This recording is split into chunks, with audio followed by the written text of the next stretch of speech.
esto no solo para los embargos, es para todas las medidas, medidas de innovar, litis, siempre tiene que ir individualizado el inmueble. El inmueble, ¿cómo lo vamos a individualizar? Con la inscripción de dominio. Es la manera más clara de individualizar el inmueble. La inscripción de dominio con el tema, con el folio real, con la utilización del folio real como una técnica de registración, es lo ideal, porque en el folio real está determinado todas las medidas, superficie, nomenclatura catastral del inmueble. No ocurre lo mismo con las inscripciones de folio cronológico personal, que son los famosos libros que tenemos. Entonces, ahí, ya cuando estamos en el folio cronológico personal, necesitamos una serie de datos que nos consignen. Esto es el número, folio y tomo de la inscripción y el año, por supuesto. Y el departamento en donde se encuentra asentado. Y acá es importante hacer una distinción. Donde se encuentra asentado, estoy diciendo, no donde se encuentra ubicado. Porque puede ocurrir que esté inscrito un inmueble en Pocito, por ejemplo, y tiene una nomenclatura catastral del 04, que es Raus. Entonces, ¿qué ocurre? Nos dicen, está en Raus, en el tomo 5 de Raus. Y no es Raus, es Pocito. Y eso, al momento de la individualización, es importantísimo para el registro. Porque nosotros, si ustedes nos ponen Rawson, vamos a ir al inmueble de Rawson. Y si no es el tomo y el folio de Rawson que ustedes me están indicando, ya sea en la probatoria como en el oficio, se lo vamos a rechazar. Porque no corresponde a la inscripción de dominio. Hay muchos inmuebles que están inscriptos, por ejemplo, tenemos Pocito, tenemos Rivadavia y Capital, ¿no es cierto? Tenemos Sonda y Rivadavia, Santa Lucía y Capital, todos que están en los límites, ¿no es cierto? Pueden estar, al haberse modificado los límites de los departamentos, pueden estar ubicados actualmente en un inmueble, en un departamento, pero inscrito en otro. Entonces, eso es importante que lo hagan notar al momento de la individualización.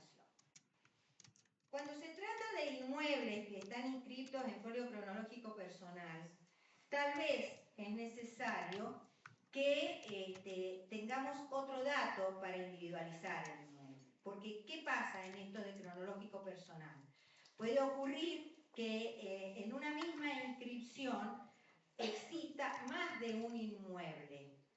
Entonces, es necesario que me indiquen sobre qué inmueble es sobre el que se quiere trabar la medida.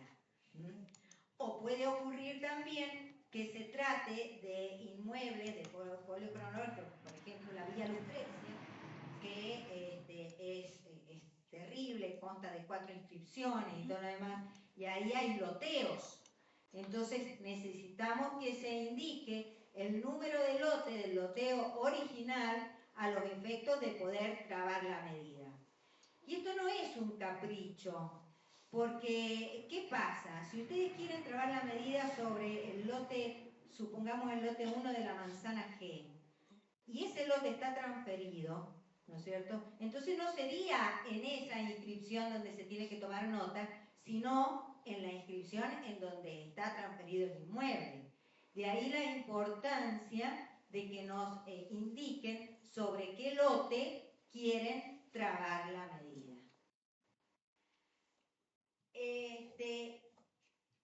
Por ahí sería conveniente que previo a que ingresen la traba del embargo o de cualquier otra medida que pretendan anotar, que soliciten un informe de dominio del inmueble para ver dónde está y evitar los gastos, ¿no es cierto?, de la traba, que salga provisoria y que después tenga que volver a ingresar, que vuelva a salir provisoria. Entonces, más vale pedir o una copia consulta sin valor legal para asegurarnos que esté ahí el inmueble que necesitamos, o un informe de dominio.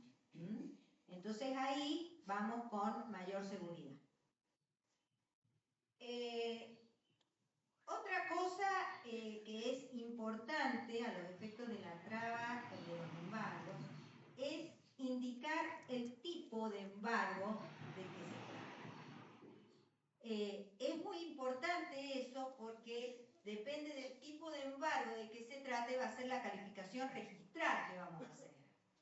Entonces, tipo de embargo, ¿a qué nos referimos? Embargo preventivo, ejecutivo, ejecutorio o legal.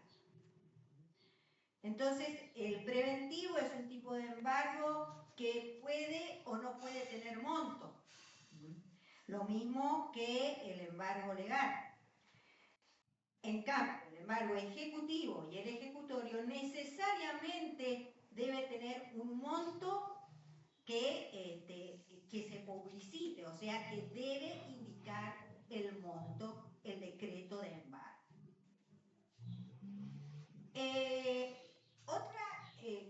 Otra cosa que califica el registro en contraposición de unos con otros, estábamos hablando del embargo preventivo legal y del ejecutivo y ejecutorio, es la tasa registral que se va a pagar.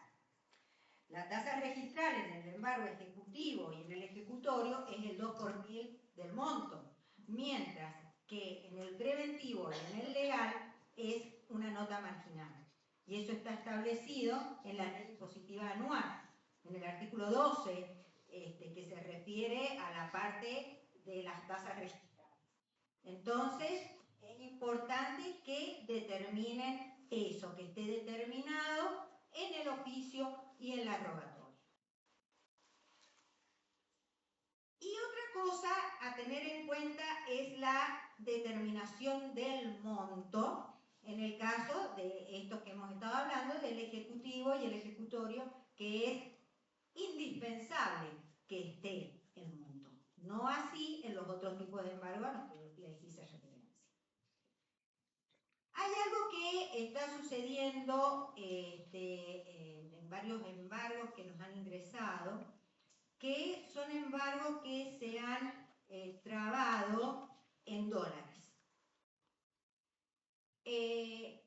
Ustedes saben que el artículo 765 y 766 del Código Civil y Comercial han sido reformados por el DNU. Y esos artículos, esa reforma, si bien el DNU cayó en varios ítems, en esos ítems quedó vigente. Y ahí es donde establece el antiguo artículo 765, hablaba un poco que son las obligaciones de dar cosas de dinero. Entonces, como que decía, sí, está permitido en una moneda que no sea de curso legal, pero al final del artículo decía, bueno, pero el deudor se puede liberar entregando la misma cantidad, o sea, la equivalencia, ¿no es cierto?, en moneda de curso legal. Entonces, como que la cuestión del dólar, como que quedaba medio también ahí en la nebulosa. El DNU lo cambió. El DNU dice, si se ha pactado en dólares, no lo dice específicamente así, pero en la moneda que se ha pactado, en esa moneda se debe devolver. No se puede devolver en otra. Y el artículo siguiente dice que el deudor solo se va a liberar entregando la moneda que se pactó. Entonces, acá tenemos también otra cosa a tener en cuenta, que es lo que establece la ley 151I, que es el Código Tributario, que establece en su articulado que a los fines de los pagos de las tasas, ¿no es cierto?, se tiene que colocar la equivalencia en pesos, ¿no es cierto?, al momento de hacerse exigible la deuda, al momento que se ordena la traba, a los efectos del pago de la tasa. ¿Cómo nos están entrando los oficios? Y bueno, ahí parece que se ha hecho una melange entre los nuevos artículos, los viejos artículos, el Código Tributario. Entonces, nos cuesta distinguir qué es lo que quieren, sobre qué punto quieren tramar. Entonces es importante que cuando sean obligación en dólares, que el juez nos aclare únicamente la equivalencia a los efectos del pago de la tasa, nada más, pero tiene que quedar en dólares y nosotros lo vamos a publicitar en dólares. Entonces, la equivalencia es para pagar la tasa registral. Otra cosa que también me gustaría decirles como una herramienta es el tema sobre qué podría ir el embargo. ¿Y qué es esto?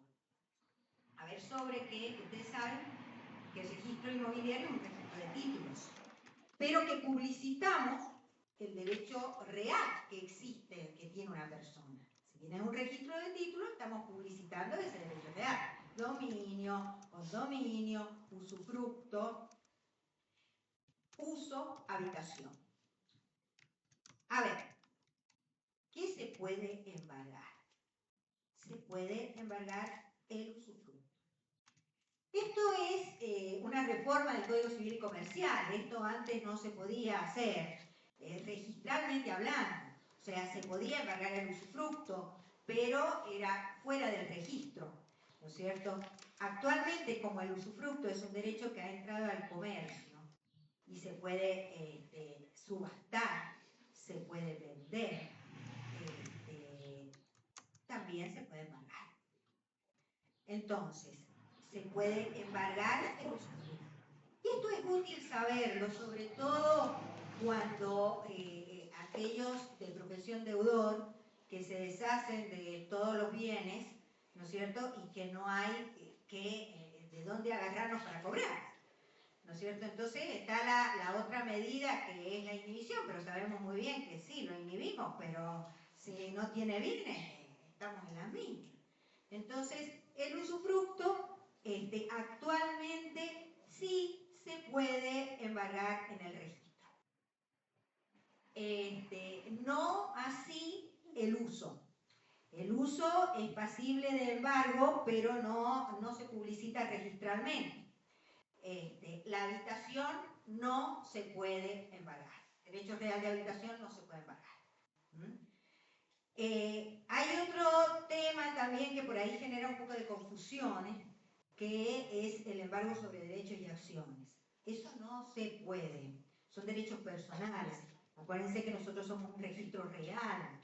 Entonces, no vamos a embargar derechos y acciones. Muchas veces lo hemos hecho por insistencia y bajo la responsabilidad del juez oficiante, ¿no es cierto? Porque vienen, insisten los jueces, y bueno, lo hacemos para no caer en desacato, pero eso no significa que esté bien. O sea, es un derecho personal, no entraría dentro de la registración inmobiliaria. Bueno. Otra cosa que también me gustaría que tengamos en cuenta es que en el artículo 197 del CPC o el 63 del CPL hace referencia a que se va a permitir la traba del embargo preventivo y que si dentro de los 10 días no se interpone la demanda, como que se entiende que ese embargo cae, sin necesidad de otra medida o de otra resolución que establezca que va a caer por aplicación del artículo del Código.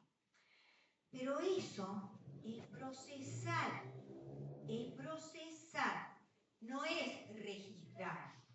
Registralmente, o sea, tiene que venir una orden del juez que lo levante. no es de pleno derecho registralmente hablando. Puede ser dentro del proceso, pero si se ha registrado ese embargo en el registro, se tiene que levantar, porque si no va a estar 5 años trabado ese embargo en el inmueble. 5 años o 180 días si es que salió provisorio. ¿Ya? Depende, obviamente.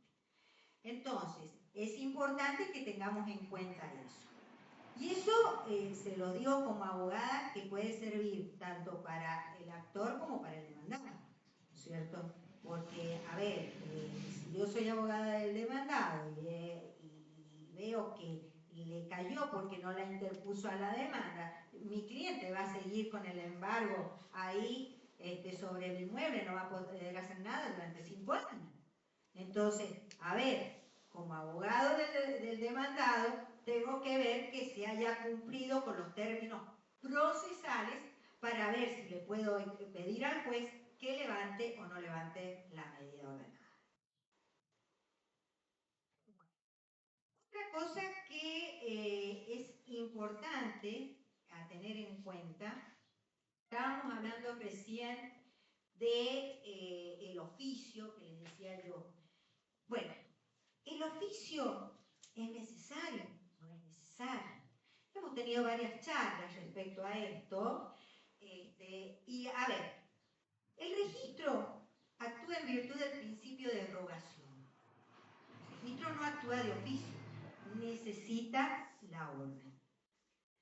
Entonces, esa orden es necesario, que la rogatoria es necesaria. Es necesaria porque conforme a nuestra ley 137C, en el artículo 49, está establecido que se tiene que presentar la solicitud de inscripción a anotación. Bien. Otro, la ley impositiva también dice, a ver, se tiene que pagar por rogatoria, ¿no es cierto?, 2 azules y una marrón. No me acuerdo las unidades tributarias, 54T y sobretasa. Entonces, no podemos deshacernos de la rogatoria. No podemos deshacernos. Pero sí podemos deshacernos del oficio. No es que no exista la orden. Sí existe la orden. Sino que la rogatoria va a cumplir la misma función que el oficio. ¿Por qué? Porque en la rogatoria muchas veces sacamos provisoria, falta transcripción de las partes pertinentes de auto. ¿Por qué? Porque la rogatoria es lo que necesita el registro. Entonces, si la rogatoria no está bien llena, no está bien completa, entonces, sí, ahí muchas veces salva el oficio, ¿no es cierto? Nosotros lo pegamos, pero si la idea es que queremos despapelizar, que queremos ir acortando las cosas, los trámites, si se llena bien la rogatoria, no sería necesario el oficio. Tenemos que tener presente una cosa también. Si me llevan el oficio o no, tiene que haber una concordancia entre lo que se está rogando y el decreto judicial. Por ejemplo, si el juez me dice, reinscríbase el embargo ejecutivo ordenado a hoja tal, ¿no es cierto?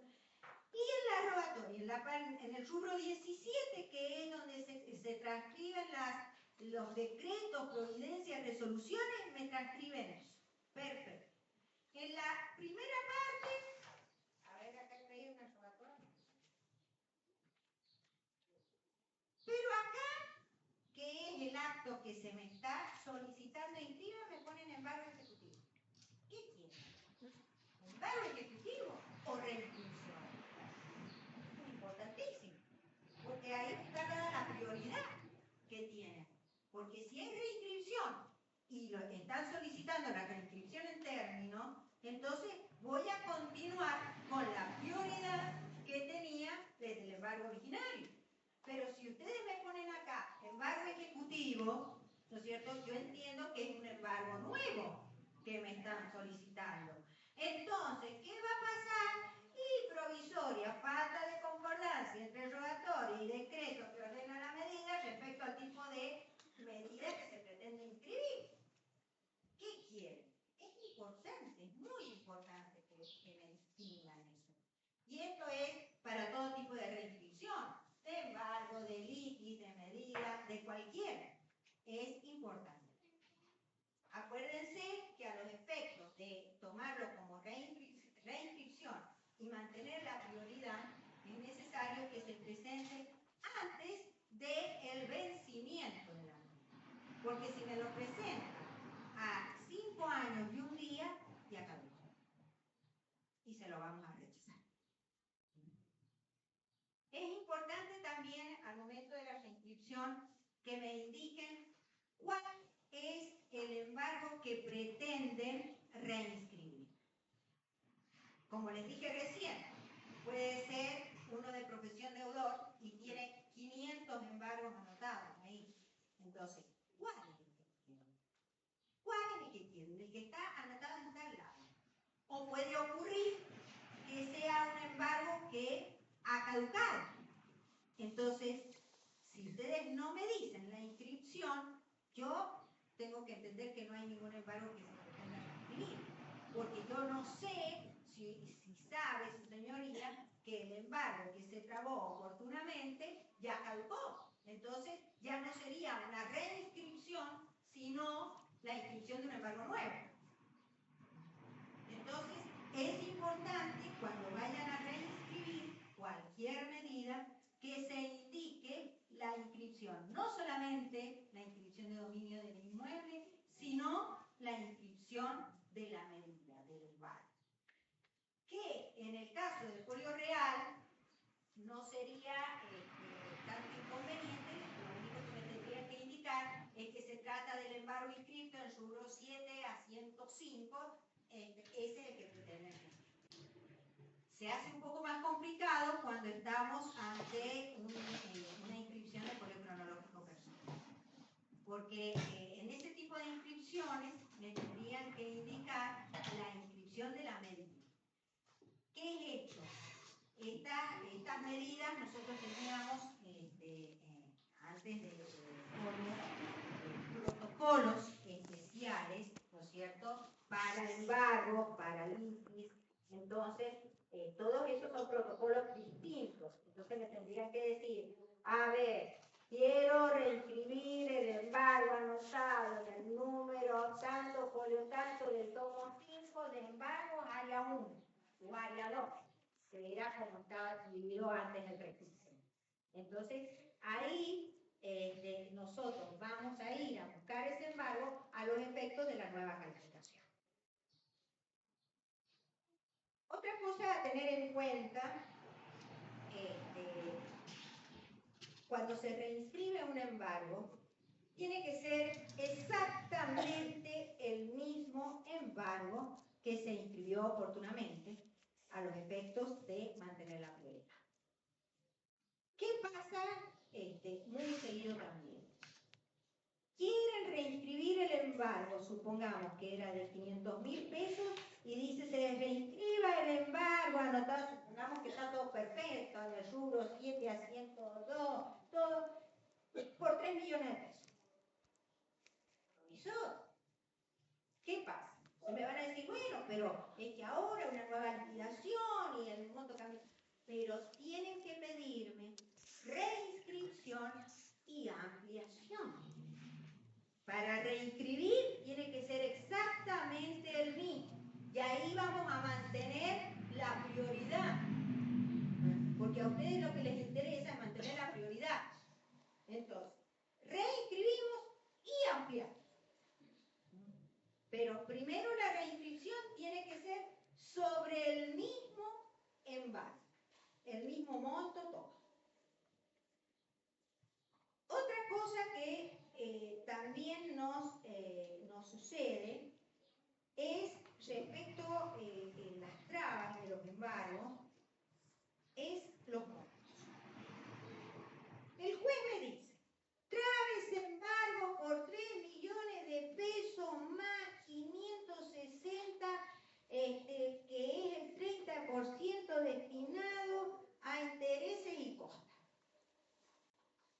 el decreto. Me lo transcriben en el rubro 17. En el rubro 9, que tienen que poner en nota, 3 millones de pesos. Falta de concordancia, no es lo mismo. No es lo mismo. Si me ponen 3 millones de pesos, no es lo mismo. 3 millones de pesos más 500 destinados al presupuesto. O supongamos que no pongan otro monto, que pongan únicamente 3 millones de pesos más intereses externos. No es lo mismo. Es importante que lo determinen a los efectos de la publicidad. Después, otra cosa que es importante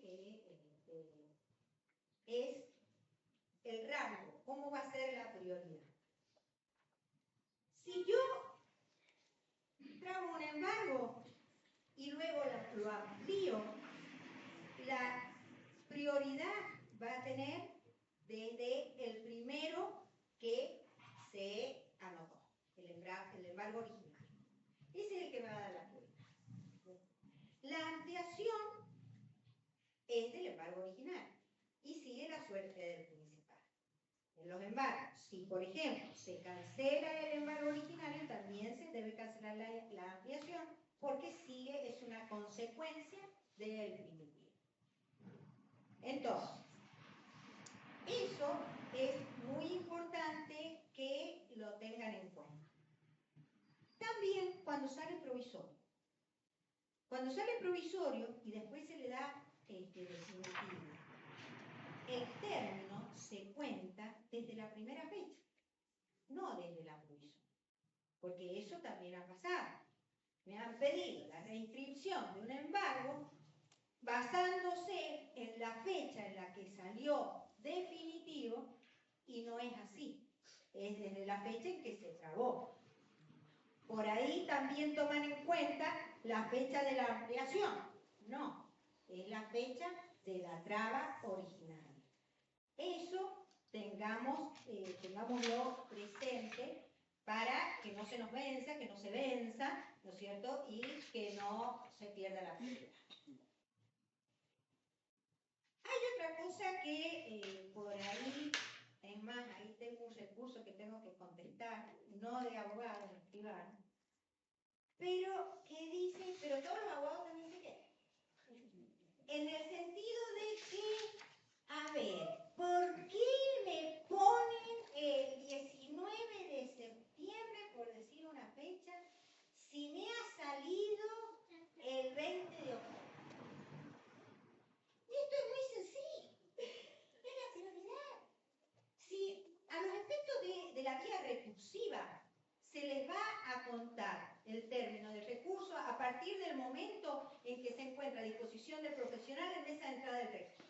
O sea que no corren peligro de perder la vía recursiva. Pero a los efectos de todo lo demás, conforme al artículo 19 de la ley 17.801, ¿no es cierto?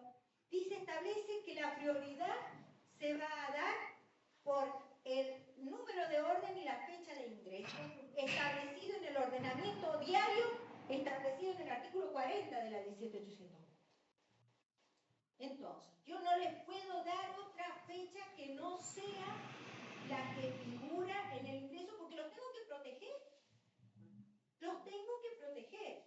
Por las demoras, por H, por L, gracias a Dios ahora andamos de 10 en los términos, pero puede ocurrir que chifle el moño y que se nos venza algo, no van a tener peligro con la vía recursiva. Es más, si hay algún inconveniente, también está previsto en una disposición técnica registral las prórrogas de oficio a los efectos de no perjudicar, ¿no es cierto?, por alguna demora en la que pueda incurrir el registro. O sea, en ese sentido, quédense tranquilos. Pero también se tienen que quedar tranquilos de que la fecha que se les está colocando es la fecha en que ustedes ingresaron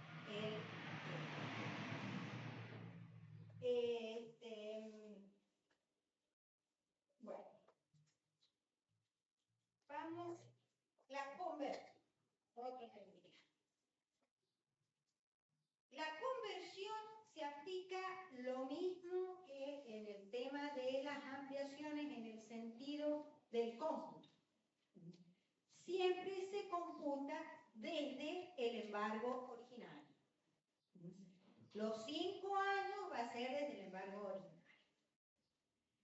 La conversión en ejecutorio, ¿no es cierto? Esto, ¿qué pasa con este tipo de embargo? Ustedes saben que el embargo ejecutorio es cuando ya estamos en la ejecución de sentencia.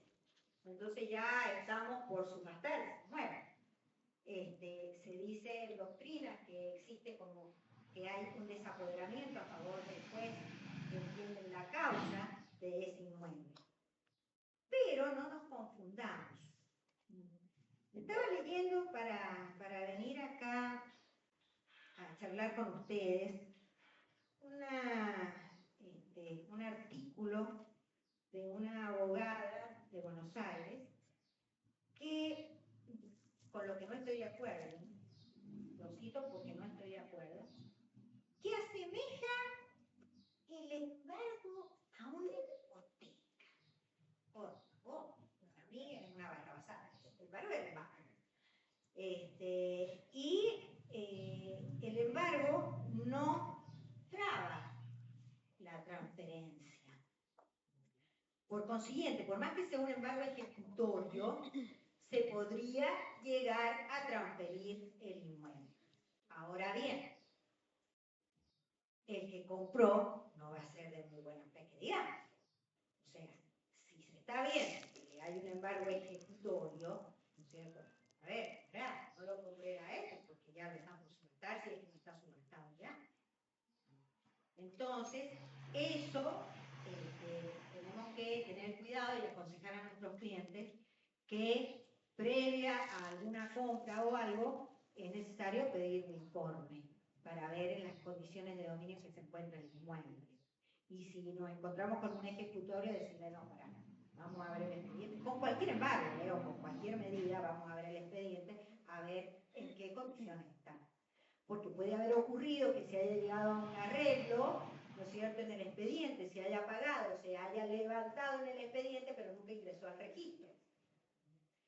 Después, otra cosa que tenemos que tener en cuenta, que es una modificación que ha hecho el Código Civil y Comercial y también el CPC, el nuevo, ¿no es cierto?, en el sentido de que antes, con el Código de Deberes y con el CPC anterior, el monto que se publicitaba, pagando ese monto que se publicitaba, se liberaba, ¿no es cierto?, el tercero adquirente.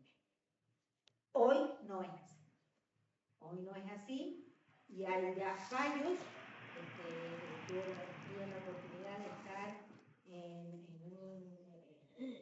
una jornada de derecho laboral aquí en el Sirio Libanés, que se habló de eso. Uno de los fallos que se dio para estudio era uno que incluso antes de la modificación del CPC, pero ya vigente, el nuevo Código Civil y Comercial, ya se apeló una resolución del juez que había dicho que no se podía liberar con el pago del monto publicitado, sino que era necesario su actualización, como lo establece el Código Civil y Comercial. Se apeló esa sentencia de primera instancia basándose en el CPC y la Cámara concluyó. Obviamente después se modificó el CPC y actualmente, ¿no es cierto?, está que se tiene que actualizar los montos que no se libera con el pago del monto publicitado.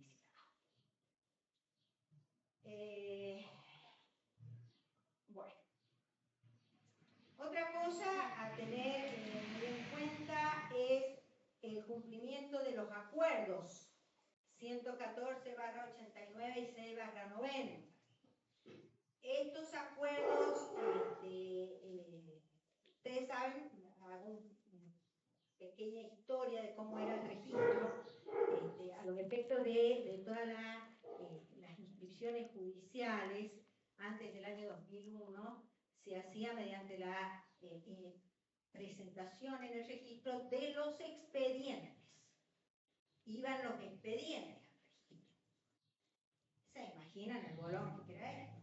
Expediente con toda la cosa ahí. Entonces, de ahí salió, se dictó la disposición técnico-registral, la 24, pero antes de eso ya se había dictado por acuerdos de la Corte, desde que les digo, el 114/89 y 6/90, diciendo que, porque también todo era que lo tenía que firmar el juez. Entonces, ¿para qué teníamos la firma autorizada? ¿Para qué las vamos a dar a la firma? Entonces, se permitió con estos acuerdos que no necesariamente tiene que estar firmado por el juez, sino que puede estar firmada por una firma autorizada. Pero ¿cuál sería el requisito? A ver, ¿quién lo sabe? De tantas provisorias, ¿cuál es el requisito? Que me diga el firmado juez. ¿Por qué? Porque si no me dice el firmado juez, es que la orden me la está dando una persona con firma autorizada, y eso no puede ser. El registro no responde a eso, responde a lo que el juez me ordena. Entonces, sí, ¿puede ir firmada por alguna firma autorizada? Sí, pero tiene que estar completa. Es así que el acuerdo del 114 establecía que lo podían firmar los secretarios y el 6/90 agregó a las firmas autorizadas y decía que o bien se debía acompañar la orden, ¿no es cierto?, en copia certificada o la transcripción. Y entonces ahí está el famoso que siempre los ponemos, que son viejos los acuerdos, pero para nosotros siguen teniendo el carácter de la registración. Bueno, esto creo que ya lo saben, pero vale la pena hacer unas refrescaditas. Son 3 tipos conforme a la ley registrada.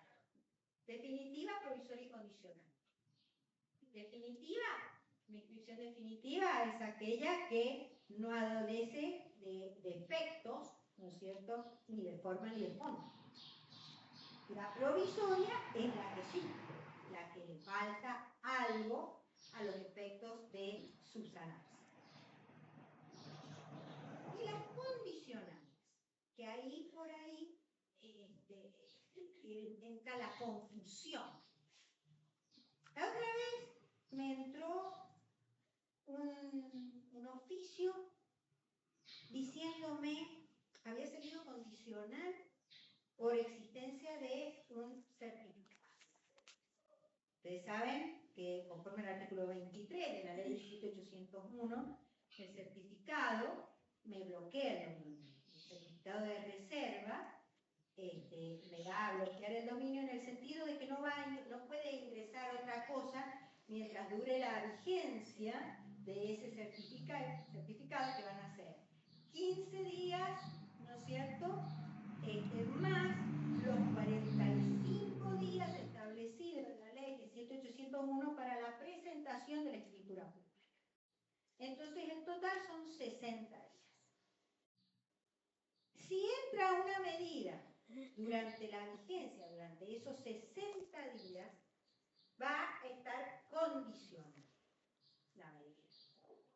Pero que esté condicional no significa que tenga algún defecto que la haga caer, sino que está condicionada a otra inscripción o a algo que va a suceder, que les di el caso del certificado. Si el escribano no presenta, ¿no es cierto?, la escritura dentro de los términos legales, o bien la presenta dentro de los 45 días, pero cuando la ingresa, nosotros, que eso sí lo calificamos, advertimos que se ha otorgado después de los 15 días de vigencia, entonces también caería esa prioridad, ese bloqueo, esa reserva y la medida cautelar entra lisa y blanca, pero sola. no necesita ningún asiento, es de pleno derecho. ¿Qué pasó? En el caso que nos ocupa, el que les digo de que me mandaron el oficio, me decían, a ver, inscríbalo en forma definitiva, porque le había caído los plazos al escribano para presentar la escritura. Inscríbalo en forma definitiva, pero es que está inscrito en forma definitiva. El condicional no es provisorio. El condicional es una inscripción definitiva. Entonces, eso ténganlo presente. Otro motivo por la cual nosotros inscribimos una medida de forma condicional es cuando existe un bien de familia o una afectación a vivienda. ¿Y esto por qué? Porque justamente el bien de familia, el condicional, ¿no es cierto?, no es 180 días. En el caso de que sea condicional porque existe vivienda o bien de familia. Eso va a durar 5 años esa inscripción. Obviamente puede decretarse la inoponibilidad de eso. A ver, esto es muy importante. Ustedes saben que ya la vieja 14394, que eso también el nuevo Código Civil y Comercial también lo refrenda, dice que el bien de familia lo va a hacer inembargable para todas las deudas que sean de aquí en adelante, o sea, de la inscripción para adelante, no la. Pero ¿qué nos ha estado pasando? Que eso, por eso es importante ustedes como abogados, cómo se lo solicitan al juez para ver cómo va a salir la orden. No pidan la desafectación. Pidan que se decrete inoponible para el embargo de ustedes. Porque si ustedes piden la desafectación, el registro lo va a levantar por orden del juez y le van a entrar todos los embargos que pueda llegar a tener. Entonces, no les conviene. Y eso no es contrario el pedir eso con lo que establece el Código Civil y Comercial en los artículos 366 y 397. No es contrario, ¿no es cierto? Entonces lo pueden pedir. Ahí los jueces tienen miedo de declarar inoponible. No, pero más miedo hay que tener de desafectar. ¿Por qué? Porque también nos pasó que lo desafectaron, después pagó y después querían volver a afectar. Y ya no hay problema. Porque para volver a afectarlo se necesita de esta serie de requisitos técnicos, ¿no es cierto?, a los efectos de afectar a vivienda, ¿cierto? Entonces, si se ha desafectado, perdió la protección. Y si se vuelve a afectar con posterioridad, va a ser de aquí para adelante, o sea, lo anterior ya sonó. Entonces, lo que tienen que pedir es que se decrete inoponible para el caso en particular. Bien.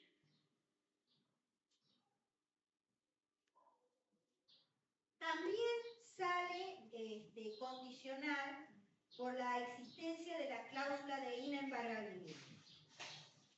Este es otro tema. La cláusula de inembargabilidad es una cláusula prevista en la Carta Orgánica del Banco Hipotecario Nacional, no del Banco Hipotecario ahora S.A. No en la primera Carta Orgánica, sino después en la modificación. Ahí es donde se previó. Entonces, esa inembargabilidad estaba prevista a los fines de la protección del crédito del banco. Pero también estaba la posibilidad que se mantuviera la cláusula de inembargabilidad a los efectos de protección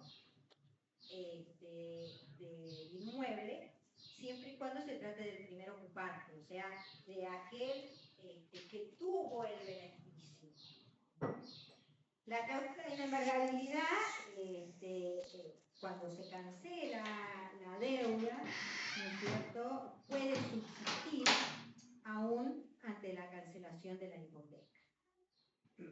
Acá hay discusiones, no solamente doctrinarias, sino también jurisprudenciales, respecto al alcance de la inembargabilidad.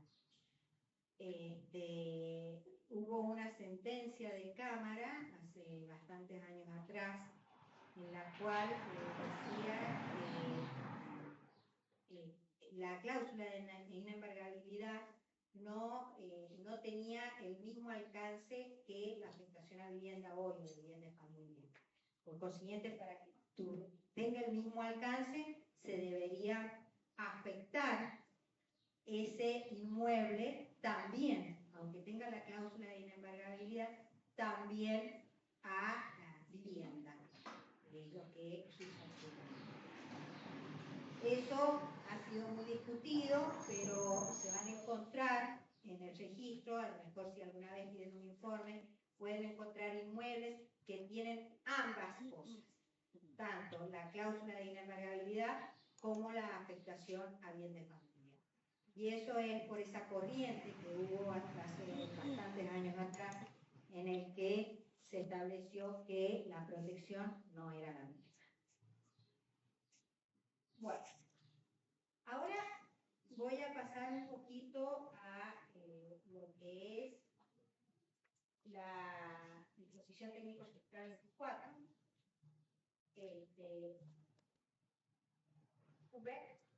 Perfecto. Antes de que empecemos